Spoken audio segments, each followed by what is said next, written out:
Sony just changed mirrorless cameras forever, and they did it with a piece of technology that is a massive breakthrough. Now, this is going to impact your world as a creator, both in your photos and your videos, and so this tutorial is going to cover what it does, what it is, and how it's going to impact you in one simple explanation. You ready? Let's get into it.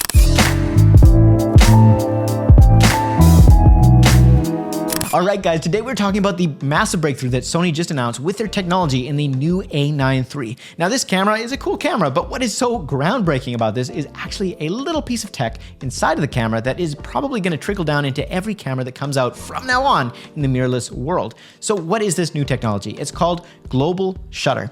So global shutter up until now was only available in the very expensive cinema cameras of the world like the Arri Alexa, but now for the first time, us mere mortals have been gifted this technology from on high, from the camera gods. So what is global shutter? Essentially, it's a totally different way of recording information on your camera. So let's look at how pretty much every other mirrorless camera has worked in the past. Basically, your camera has an electronic or a physical shutter, and it lets light in to that sensor for a certain amount of time to record the image. So the shutter opens, light comes in, shutter closes, and then that light gets recorded onto the camera sensor, line by line, pixel by pixel. So global shutter is different because it records the entire image all at once. No sensor readout, just one image recorded just like that.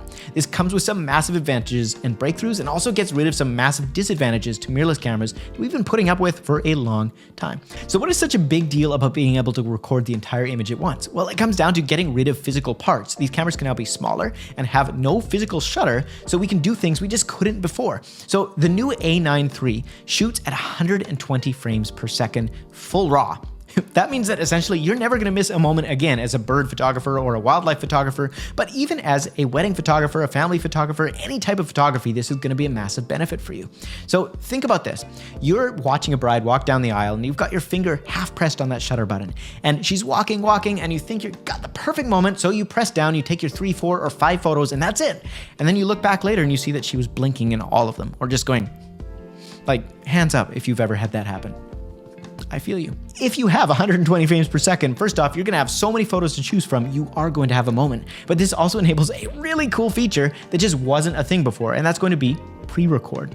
So instead of having your finger half down on that shutter button, just waiting for that perfect moment when the laughter breaks out spontaneously and doves are flying through the air and confetti cannons are raining from the sky, you have your finger down on that shutter button, and the second that you press it, you actually have recorded the last 2 seconds because pre-record was on the entire time that you were holding down that shutter button.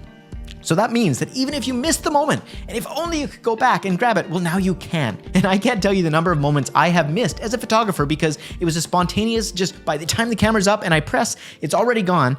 This isn't going to happen anymore. Now you're going to have that 2-second buffer where you can actually back up and select the perfect frame every single time. Massive, massive benefit. The third thing that global shutter does that is super, super cool is it's going to get rid of flickering and banding forever.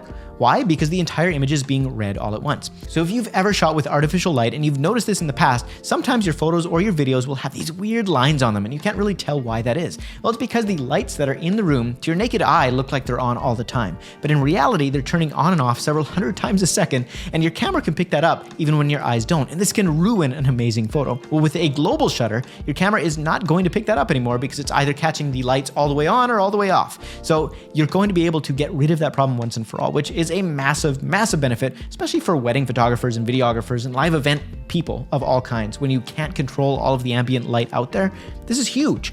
The other massive benefit for photographers of this is you can actually shoot at whatever shutter speed you want when you're using a flash.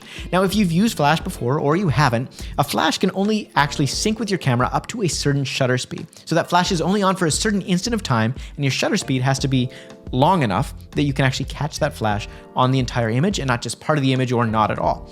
Global shutter allows you to use whatever shutter speed you want with your flash, which is really cool because now I can go outside in the broad daylight, turn my shutter speed up to 1/10,000th or 1/20,000th, and essentially just use my flash like a flashlight and turn off all the ambient light all the way around me without having to have a fancy rig or crazy expensive gear. It is going to expand the box of what's possible as a creator because you're going to be able to work in whatever ambient light conditions you want with your flash. It's massive, it's huge, it's really going to change the game. And while we're talking about light, if you are a low light shooter or you're like me and every once in a while you're on a shoot and it just gets too dark, composite RAW sounds like it's going to be an amazing advantage of global shutter we just didn't have before. Because your camera is shooting at such a high frame rate, it's taking so many photos back to back, it basically freezes still life. So if you're taking a photo of a person, typically if you're trying to stack those photos later on in Lightroom or something like that, you get really blurry artifacts and things just wouldn't be perfect because the camera moves a little bit between each shot, the person moves between each shot. It's not the ideal situation. But now if you're shooting at such a high frame rate, you can actually stack multiple images and clean up the noise, clean up the detail, get far more information out of those photos, all because you have a global shutter instead of a rolling shutter. It's amazing. Now for video shooters, something that you might absolutely love is the fact that now when it comes to motion, if you're moving your camera, you're no longer going to get that kind of motiony, jello-y wobble that we all know and love with rolling shutter. Why? Because we've got a global shutter capturing the entire image all at once, so that's never going to be a problem for you again. Are you getting as excited about this as I am? Overall, global shutter is going to be a massive upgrade to the camera industry as a whole. So when it comes to being able to pre-record and never miss a moment again,